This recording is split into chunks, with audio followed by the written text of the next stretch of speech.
Thing of female children in Islam. There is an evil practice among the Arabs called mafakazat al-zikar, loosely translated as the thing of children. There is no proper English translation for this practice, simply because it is not a Western norm. Thigh is the part in humans between the hip and the knee. The nearest evil practice to thing in English would probably be child molesting. However, thing is infinitely more evil than child molesting. It is done by an adult man to a female child, with the sanction of religion. Now let us see how it is practiced on a female child and who begin that evil practice.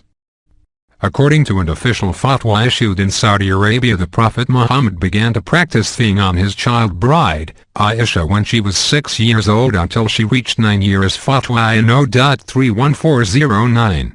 The hadith which we quoted earlier mentioned that the Prophet Muhammad started having real sex with Aisha only when she reached the age of 9.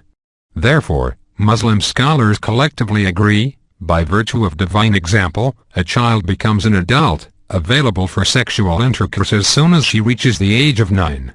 Likewise, the Sharia allows any faithful to marry a 6-year-old child.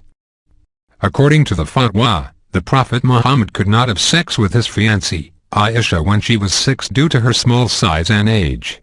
However, the fatwa said that at age 6, he would put his penis between her thighs and rub it gently because he did not want to harm her. Imagine a man of 51 removing the clothes of a 6-year-old girl and slipping his erect penis between her thighs, rubbing until he ejaculated on her thighs. To this day, this is considered a benevolent act and is all about the adult not wanting to harm her. How much more harm can a grown-up man inflict to a female child than showing her his penis and stripping her clothes and rubbing his male organ between her thighs? Of course, the twisted mind who would do such an evil to a female child would not hesitate to ejaculate on her body. Moreover, if the person was such a sexually pervert pedophile, he would not stop at ejaculating on her thighs, but he would probably go ahead and rape the child before she become an adult, and is exactly what Muhammad had done to Aisha. Let us see what the fatwa said about the Prophet Muhammad and his child bride, Aisha.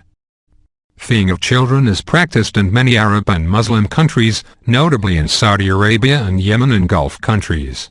Those countries are notoriously known for that evil practice.